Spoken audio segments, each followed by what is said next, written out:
Sunrise career academy में चित्रकूट के सभी युवा, देश के सभी युवाओं का बहुत बहुत स्वागत है। चित्रकूट की धरती से शिक्षा के क्षेत्र में एक नई क्रांति।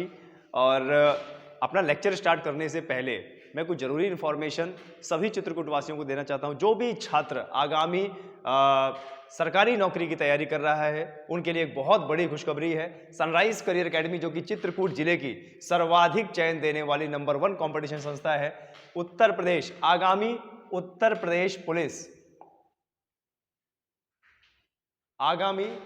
प्रदेश पुलिस का जो बैच है, उत्तर प्रदेश कांस्टेबल बैच है, जिसमें 40,000 से भी ज्यादा वैकेंसी आ रही है। उत्तर प्रदेश पुलिस कांस्टेबल 2022 और 75,000 से ज्यादा वैकेंसी एसएससी, जीडी जैसे BSF, CRPF, CISF, ITBP, Assam rifle, इन तमाम सरकारी नौकरियों के बैच सनराइज करियर एकेडमी में 5 सितंबर शिक्षक दिवस के दिन 5 सितंबर 2022 से शुरू किए जाएंगे। और जिसका समय है, टाइम है सुबह 9 बजे से लेके 12 बजे तक बैच 1 और शाम के 3 बजे से लेके 6 बजे तक बैच 2।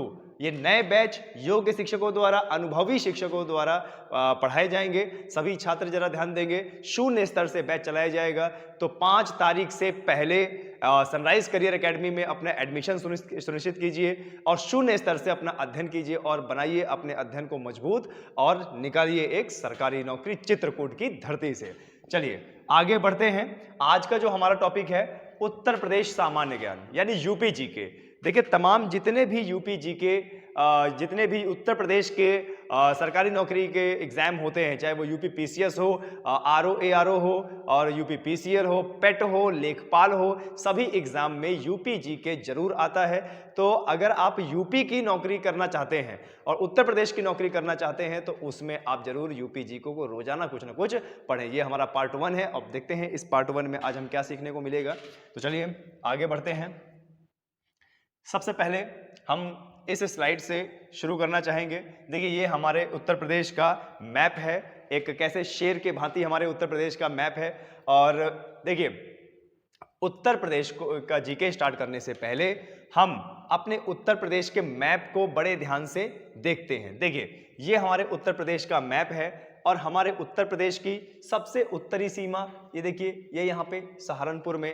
हमारे उत्तर प्रदेश की सबसे बाहरी सीमा जो है ये इधर बागपत है, ठीक है।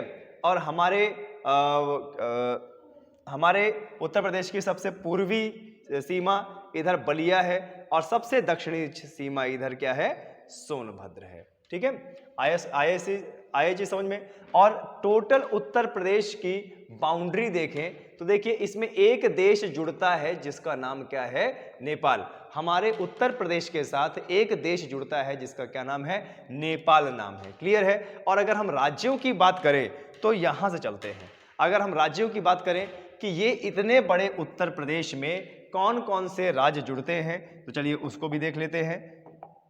जैसे हम राज्य की बात करें तो देखिए, यहां से राज्यों का सिलसिला शुरू हो जाता है। ये यहां से राज्यों का सिलसिला शुरू हो जाता है। हमारे राज्य में जो कौन कौन से जुड़ता है राज्य, उत्तराखंड यूपी से ही, उत्तराखंड उत्तर प्रदेश से ही बनाया गया है। सन 2000 में उत्तर प्रदेश के 13 पर्वतीय जिलों को काटकर यहां पर क्या बनाया गया है, उत्तराखंड राज्य बनाया गया है। पहले इसका नाम उत्तरांचल था, बाद में नाम में संशोधन करके उसको उत्तराखंड बनाया गया। यूपी से कितने जिले काटे गए, 13 जिले काटे गए। कैसे जिले, पर्वतीय जिले। और आपको बता दें, अगर वो 13 जिले ना काटे होते तो हमारे उत्तर प्रदेश का कुछ इस तरीके से मैप था, एकदम दौड़ते हुए शेर की तरह हमारे उत्तर प्रदेश का मैप था। चलिए आगे बढ़ते हैं। हम राज्यों की बात कर रहे थे। उत्तर प्रदेश का ये हमारा मैप है जिसमें टोटल 75 जिले हैं। वर्तमान में ये मैप है अभी जिसमें टोटल 75 जिले हैं। तो सबसे पहले कौन और कितने राज्य टच करते हैं, मैप के हिसाब से वो देख लेते हैं कितने राज्य टच करते हैं। देखिए, यहां से बात करेंगे जहां पे हमारा नेपाल बॉर्डर है, वहां से बात करेंगे तो वहां पे क्या है, उत्तराखंड यानी यूके।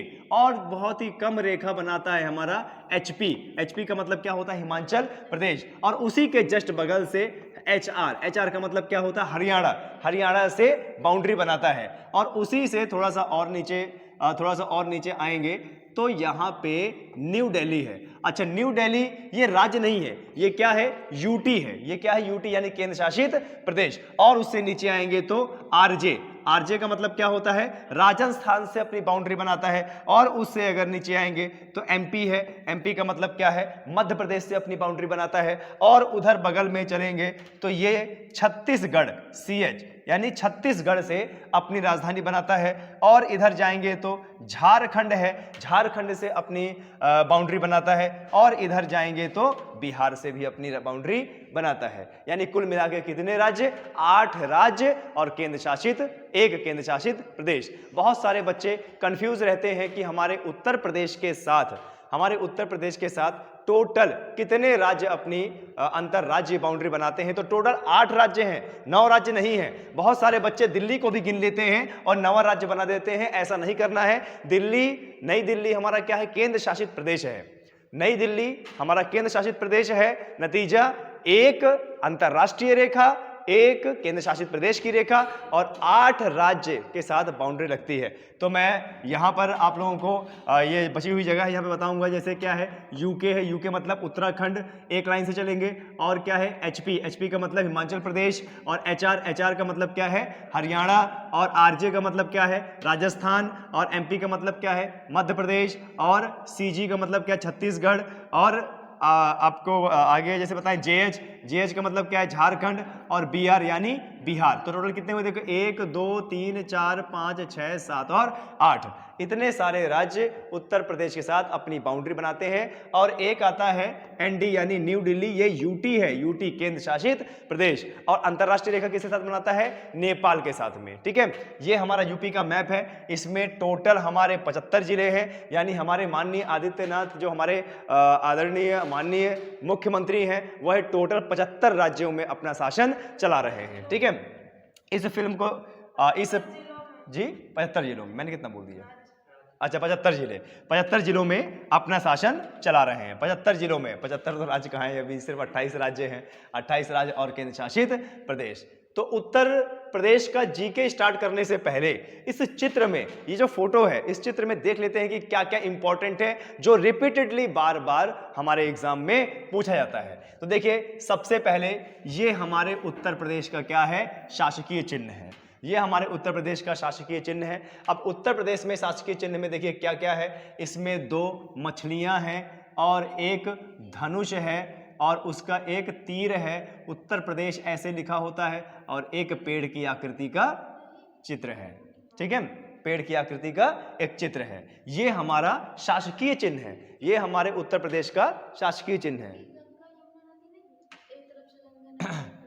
ठीक है, गंगा और यमुना नदी का भी प्रतीक आप बना सकते हैं। देखिए, आपको बता दें, इसका अलग अलग महत्व निकाला गया है। इसका सिर्फ एक ही महत्व नहीं है, इस चिन्ह का अलग अलग महत्व है। कभी इसको पेड़ की संधि भी दी जाती है, पेड़ की संज्ञा भी दी जाती है। इसको गंगा यमुना का मिलन भी बोला जाता है, जिसको संगम बोलते हैं हम, प्रयागराज में संगम बोलते हैं। अलग अलग तरह से इसका अलग अलग महत्व निकाला जाता है, एक ही नहीं है। तो काफी बार ये प्रश्न पूछता है कि हमारे देश, हमारे राज्य का जो शासकीय चिन्ह है, शासकीय चिन्ह में क्या क्या विराजमान है, यानी क्या क्या है। तो देखिए, उसमें एक क्या है, धनुष है, एक क्या है, तीर है, और 2 क्या है, मछलियां हैं, और एक पेड़ की डाल, और या फिर आप बोल सकते हो गंगा और यमुना का मिलन यानी संगम दिखाया गया है। ठीक है, ये चीज हो गया। तो ये है हमारा शासकीय चिन्ह। जितने भी उत्तर प्रदेश सरकार के डॉक्यूमेंट होते हैं उसमें ये चिन्ह आपको जरूर देखने को मिल जाएगा। और उत्तर प्रदेश के जितने भी पुलिस अधिकारी हैं उनके ये बाह में जो उत्तर प्रदेश का चिन्ह है वो ये चिन्ह आपको देखने को मिल जाएगा। तो ये है हमारा शासकीय चिन्ह, ये हमारा क्या है, शासकीय चिन्ह है। चलिए आगे बढ़ते हैं। अब ये है हमारे क्या, उत्तर प्रदेश के सीएम यानी उत्तर प्रदेश के चीफ मिनिस्टर जो दोबारा से चुने गए हैं। इनका जो कार्यकाल है, पहला कार्यकाल कब से था, 2012 से 2000 और 1 मिनट, इनका कार्यकाल कितना था, 2017 से 2022।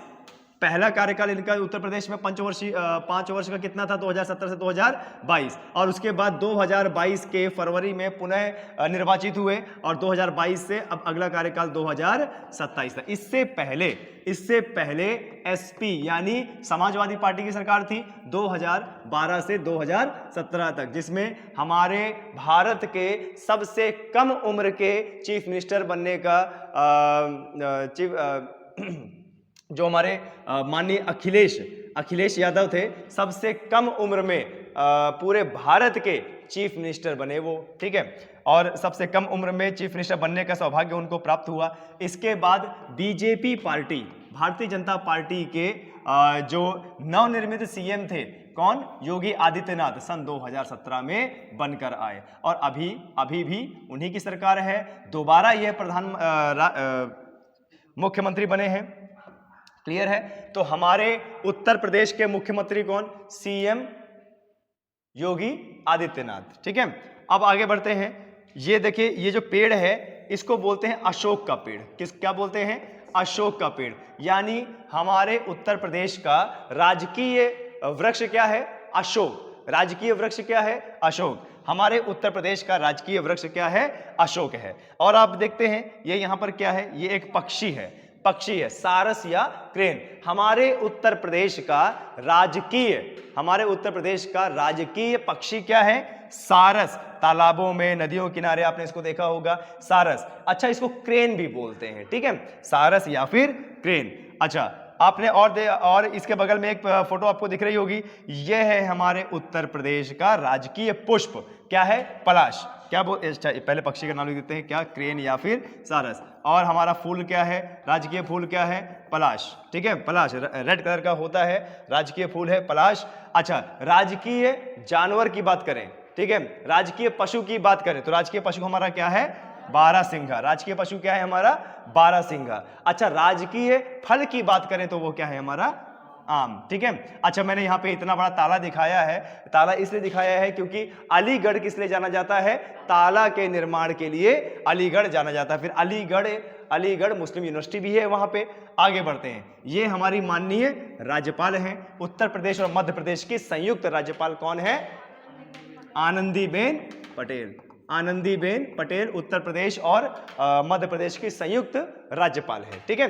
तो इतना तो आपको याद करना ही पड़ेगा। एक बार फिर मैं आपको थोड़ा सा दो सेकंड में इसका रिवीजन करा देता हूं। क्या है? देखिए, हमारा राजकीय चिन्ह क्या है? ये राजकीय चिन्ह जिसमें 2 मछलियां हैं ऊपर की ओर मुंह करके, और एक धनुष है, एक तीर है, और बीच में ये नदियों का संगम दिखाया गया है। हमारे मुख्यमंत्री हैं योगी आदित्यनाथ जी, और हमारा जो राजकीय पेड़ है उत्तर प्रदेश का वो क्या है? अशोक का पेड़ है। हमारे उत्तर प्रदेश का जो राजकीय पक्षी है वो है क्या? सारस या क्रेन। हमारे उत्तर प्रदेश का जो पुष्प है, राजकीय पुष्प है, वो पलाश है। और हमारे उत्तर प्रदेश का जो राजकीय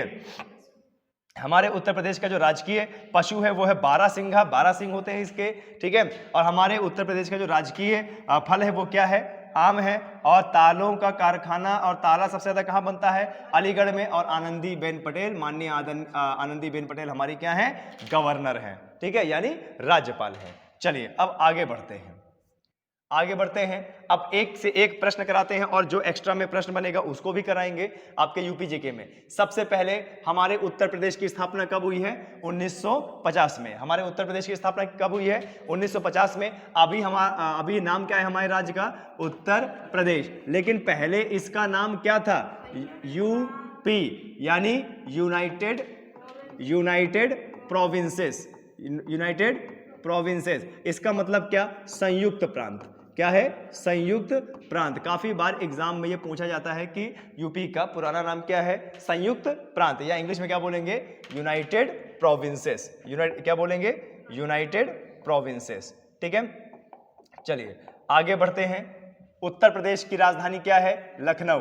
उत्तर प्रदेश की राजधानी क्या है? लखनऊ है। लखनऊ में ही हमारा विधानमंडल है। लखनऊ में ही क्या है हमारा? विधानमंडल। लखनऊ में हमारा विधानमंडल है। अच्छा, विधानमंडल मतलब जहां से पूरा शासन होता है, यानी हमारे उत्तर प्रदेश का केंद्र बिंदु कहां पे है? लखनऊ में है। वहीं पर हमारा क्या है? विधानमंडल। अच्छा, हमारा जो विधानमंडल है वह एक सदनात्मक है या द्विसदनात्मक है? द्विसदनात्मक है। हमारा जो विधानमंडल है ये क्या है, ये द्विसदनात्मक है। एक क्या है हमारा विधान सभा, एक हमारा क्या है विधान सभा और दूसरा क्या है विधान परिषद। ये जिस तरीके से संसद का मॉडल है वैसे ही है, एक है हमारा विधान सभा और दूसरा क्या है विधान परिषद। जैसे हमारे संसद में क्या होता है लोकसभा और राज्यसभा। अब जो ये विधानसभा है ये होता है हमारा निचला सदन और जो विधान परिषद है ये हमारा कौन सा सदन होता है उच्च सदन, यानी उत्तर प्रदेश का उच्च सदन। जो हमारा विधानसभा है इसकी सीटें हैं 403 प्लस 1, यानी 403 में चुनाव होंगे और एक क्या होगी मनोनीत होगी। और अगर विधान परिषद की बात की जाए तो यहाँ पे कितनी सीटें हैं 100 सीटें हैं। आए समझ में। अब इतना तो आपको लगभग देखना पड़ेगा, इतना तो कम से कम आपको रटना ही पड़ेगा और पढ़ना ही पड़ेगा, क्योंकि यही रिपीटेडली जो यूपी जीके जो बार बार पूछा जाता है। ठीक है, ओके। लखनऊ का नाम आ रहा है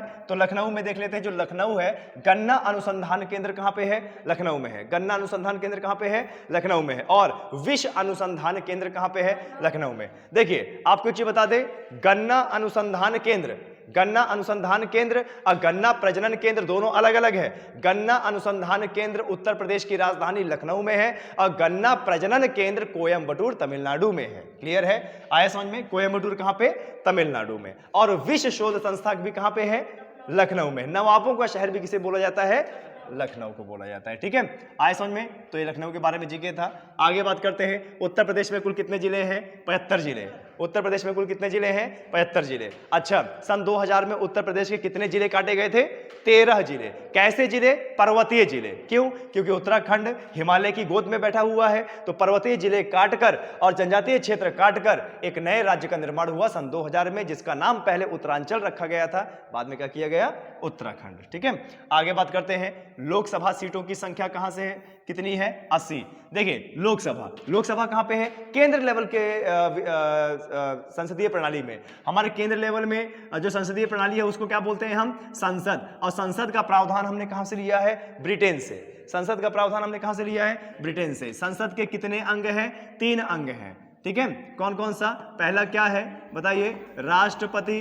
ठीक है, दूसरा क्या है आपका, लोकसभा। दूसरा क्या है आपका, लोकसभा। अच्छा, तीसरा क्या है आपका, राज्यसभा। ठीक है, तीसरा क्या है आपका, राज्यसभा। अब देखिए ये जो लोकसभा है ना, लोकसभा में सांसद लोग बैठते हैं और देश की रणनीतियों में भाग लेते हैं। और लोकसभा में जो सांसद बैठते हैं वो कैसे होते हैं, चयनित होते हैं, यानी जनता द्वारा सीधे चयन होके आते हैं। और इसमें उत्तर प्रदेश की कितनी सीटें हैं, 80। यानी पूरे लोकसभा में सबसे ज्यादा सीटें किसकी हैं, उत्तर प्रदेश की। अच्छा, राज्यसभा, राज्यसभा में कौन होते हैं, राज्यों के प्रतिनिधि। राज्यसभा में कौन होते हैं, राज्यों के प्रतिनिधि। और इसमें उत्तर प्रदेश की कितनी सीटें हैं, 31 सीटें हैं। ठीक है, यह भी अपने आप में बहुत ज्यादा है। लोकसभा में, राज्यसभा में उत्तर प्रदेश राज्य की ही सीटें बहुत ज्यादा हैं। ठीक है, चलिए आगे बढ़ते हैं। उत्तर प्रदेश की राजकीय भाषा क्या है, हिंदी। उत्तर प्रदेश की राजकीय यानी शासन करने वाली भाषा हिंदी है, लेकिन उर्दू को भी जोड़ दिया गया है। किसको, उर्दू। यानी हमारे उत्तर प्रदेश की 2 शासकीय भाषाएं हैं। हमारे उत्तर प्रदेश की राज्य करने वाली भाषाएं कितनी हैं, 2। एक कौन सी भाषा है हमारी, हिंदी, और एक कौन सी है, उर्दू। हिंदी की बात करें तो हिंदी हमारे भारत की राजकीय भाषा है, राष्ट्रीय भाषा नहीं। हिंदी हमारे भारत की क्या है, राजभाषा है। क्या है, राजभाषा है। राजभाषा का मतलब राज करने की भाषा। हमारे भारत की कोई राष्ट्रीय भाषा नहीं है। एग्जाम में हमेशा कंफ्यूज करने के लिए आता है कि हिंदी भारत की कैसी भाषा है, राजभाषा है कि राष्ट्रीय भाषा है। आप लोग आंसर लगाएंगे राजभाषा में, राष्ट्रीय भाषा में आंसर नहीं लगाएंगे। क्लियर है, आगे बढ़ते हैं। आगे बढ़ते हैं, उत्तर प्रदेश की राजधानी राजकीय भाषा हो गया। यहाँ का राष्ट्रीय पशु क्या है, बारहसिंघा। अभी हमने देखा यहाँ का राष्ट्रीय पशु क्या है, उत्तर प्रदेश का राष्ट्रीय पशु क्या, बारहसिंघा। राष्ट्रीय पक्षी क्या, सारस या क्रेन। राष्ट्रीय वृक्ष क्या है, अशोक। राष्ट्रीय पुष्प क्या है, पलाश। और राष्ट्रीय फल क्या है, आम। उत्तर प्रदेश के कानपुर शहर को उत्तर भारत का क्या बोलते हैं? मैनचेस्टर। वेरी इंपॉर्टेंट, बहुत बार एग्जाम में पूछा जाता है। उत्तर प्रदेश का जो कानपुर शहर है चमड़ा उद्योग के लिए जाना जाता है। किसके लिए? चमड़ा उद्योग के लिए जाना जाता है। वह हमारे उत्तर भारत का क्या है? मैनचेस्टर। आए समझ में? ऐसे ही प्रश्न आपके आरओ, एआरओ, यूपी पीसीएस और जितने भी तमाम उत्तर प्रदेश की नौकरियां निकलती हैं आगामी पेट में भी बहुत इंपॉर्टेंट है ये चीज। ठीक है, चलिए आगे बढ़ते हैं। आगे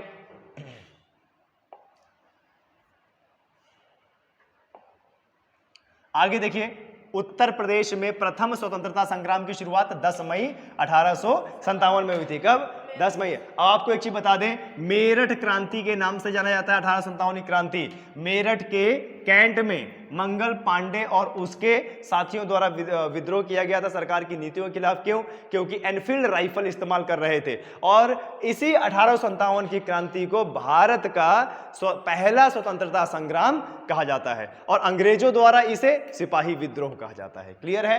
तो हमारे उत्तर प्रदेश का प्रथम स्वतंत्रता संग्राम कब शुरुआत हुई? 10 मई 1857 में। और ये 1857, ठीक है, इसको 1857 की क्रांति भी कहा जाता है। किसकी क्रांति? 1857 की क्रांति। और यही 1857 की क्रांति भारत का प्रथम स्वतंत्रता संग्राम।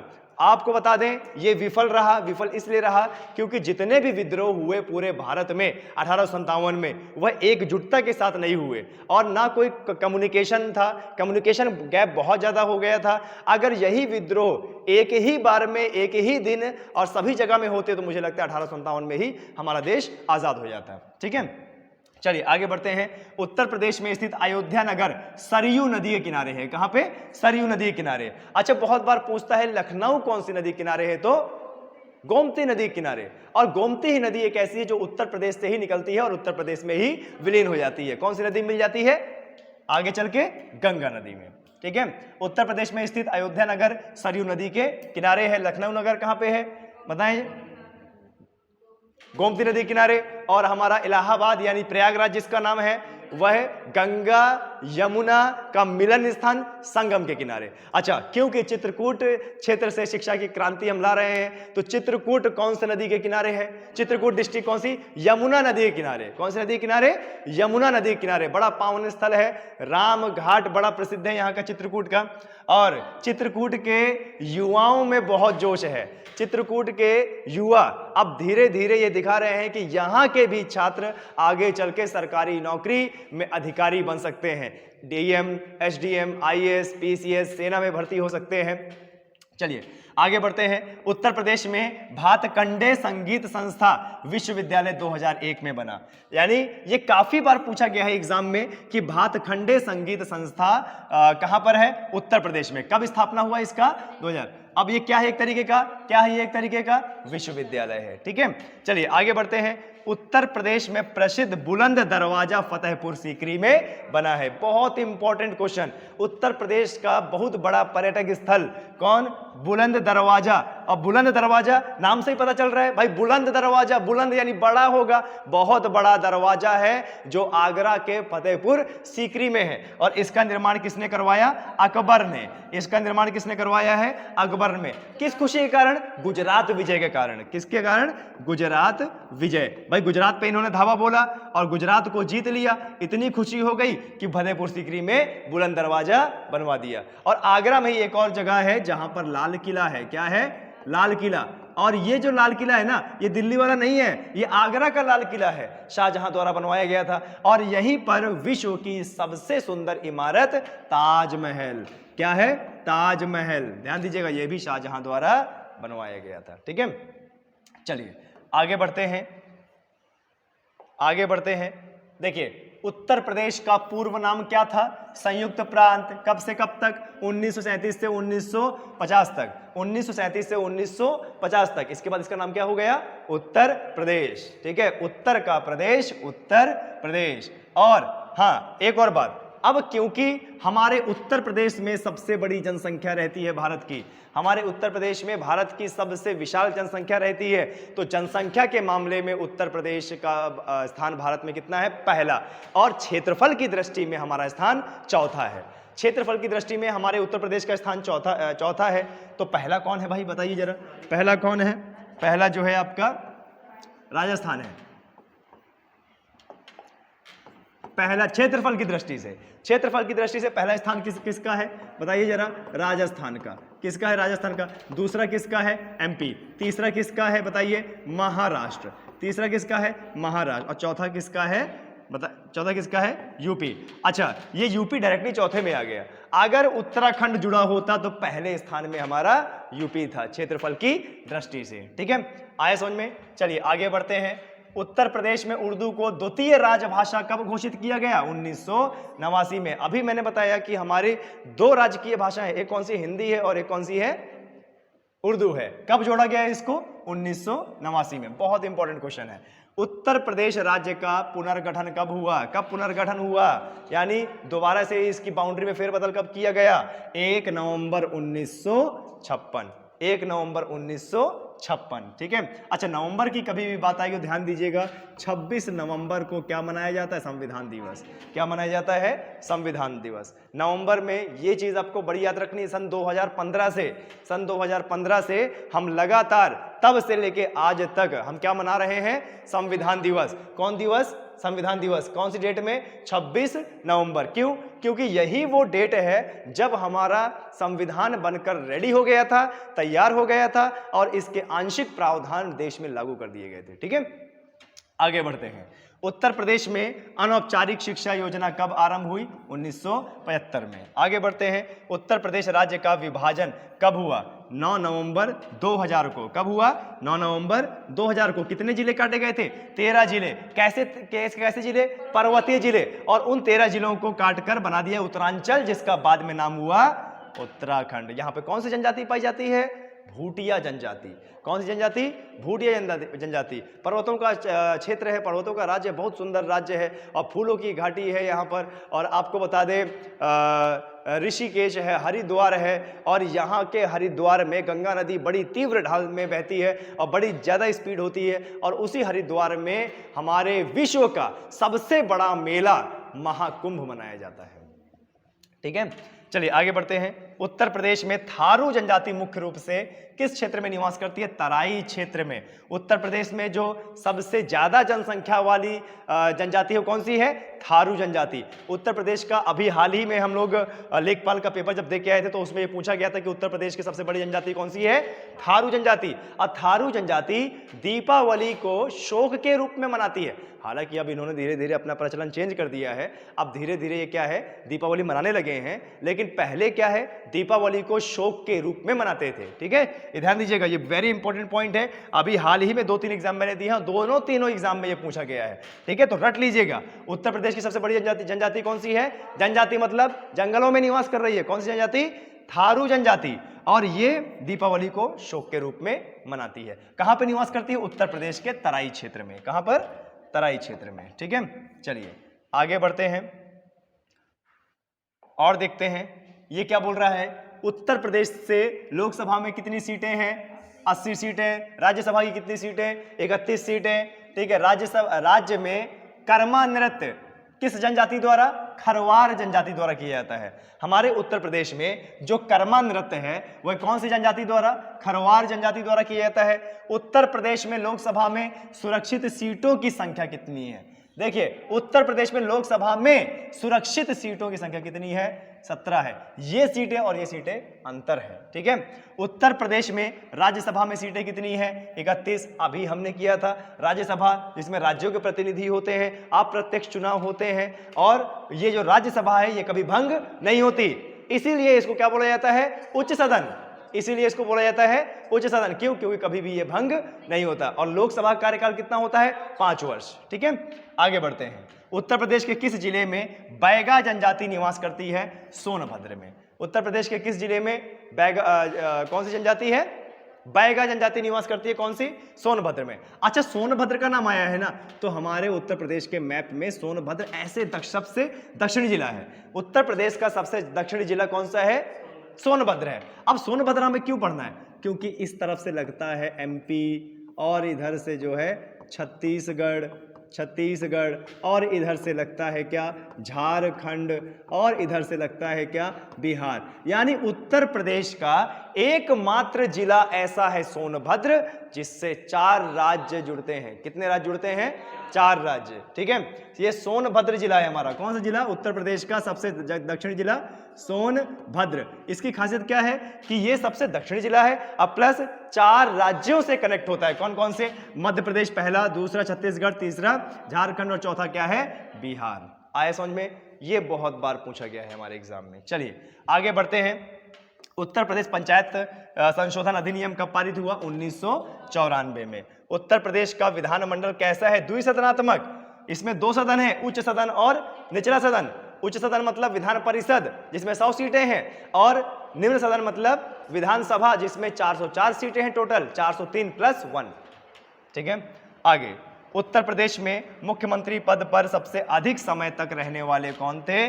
गोविंद बल्लभ पंत। कौन थे? गोविंद बल्लभ पंत। अच्छा, उत्तर प्रदेश के गवर्नर कौन बनी थी? पहली गवर्नर कौन बनी थी? सरोजिनी नायडू हमारे उत्तर प्रदेश की पहली गवर्नर बनी थी। और आपको बता दें हमारे उत्तर प्रदेश की पहली सीएम कौन थी? सुचेता कृपलानी। ठीक है, ये ध्यान दीजिएगा। अच्छा, उत्तर प्रदेश लास्ट पॉइंट है नीचे का। उत्तर प्रदेश में विधानमंडल का प्रथम गठन कब हुआ? जुलाई 1937, अंग्रेजों के जमाने। ठीक है, चलिए आगे बढ़ते हैं।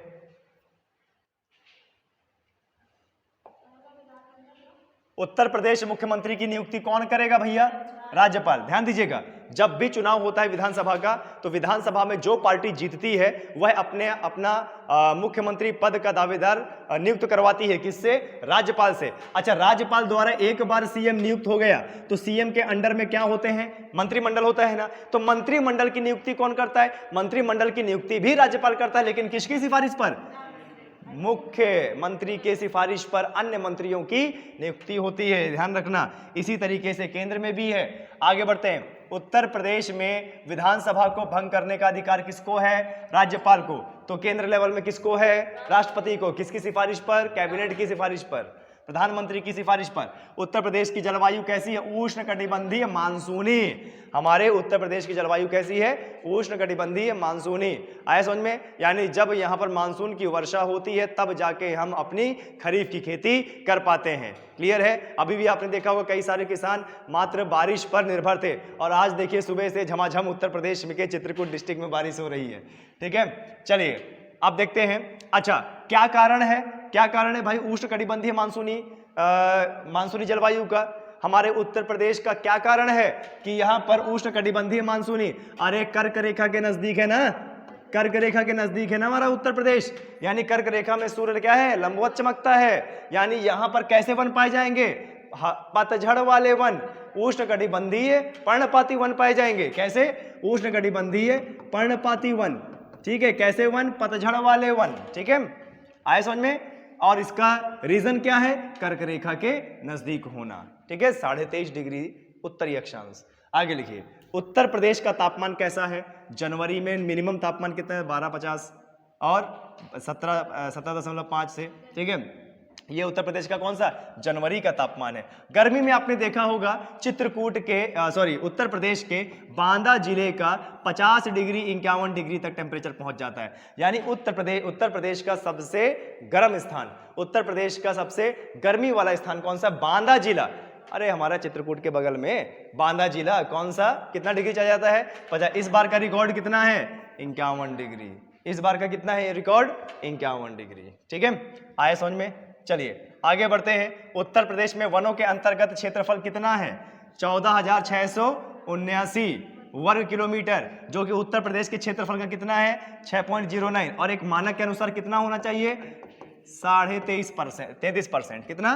33%। अब क्या करें? कर्क रेखा के नजदीक है, इतनी ज्यादा गर्मी होती है, पथरीला इलाका है, बुंदेलखंड के पठार का बना हुआ इलाका है, तो यहाँ पर पर्णपाती कटीले वन ज्यादा पाए जाते हैं। ठीक है, सदाबहार हरे भरे वन नहीं पाए जाते। हाँ, सोनभद्र के इलाके में थोड़ा सा सदाबहार हरे भरे वन वहां पाए जाते हैं। आगे करते हैं। विश्व प्रसिद्ध ताजमहल उत्तर प्रदेश के किस नगर में स्थित है? आगरा। प्रेम की निशानी बोला जाता है ताजमहल को। आगरा शहर। फतेहपुर सीकरी भी कहाँ पे? ताजमहल में, ताजमहल में, आगरा में। और आगरा का लाल किला कहाँ पे है? आगरा में है। चलिए, उत्तर प्रदेश राज्य में वृक्षादन कितना है? 7448 वर्ग किलोमीटर, 3.08 वाट। ठीक है। उत्तर प्रदेश में चंदावर का प्रसिद्ध युद्ध कब हुआ था? 1194 में चंदावर का प्रसिद्ध युद्ध। ये देखो हिस्ट्री का क्वेश्चन आ गया, बहुत इंपॉर्टेंट है।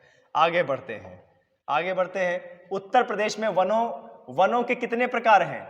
हमारे उत्तर प्रदेश में वनों के कितने प्रकार हैं? देखिए आपको बता दें, जो हमारा उत्तर प्रदेश है, उत्तर प्रदेश का जो उत्तरी क्षेत्र है वह शिवालिक की तलहटी है, यानी वहां पर शीतोष्ण वन पाए जाते होंगे। और बघेलखंड और बुंदेलखंड के पठारों में पर्णपाती वन, उष्णकटिबंधीय पर्णपाती वन पाए जाते हैं। तो इस प्रकार से जो उत्तर प्रदेश का एक बहुत बड़ा विस्तार है, उत्तर, दक्षिण, पूर्व और पश्चिम, तो इसमें टोटल 4 प्रकार के हमारे वन पाए जाते हैं। कौन सा?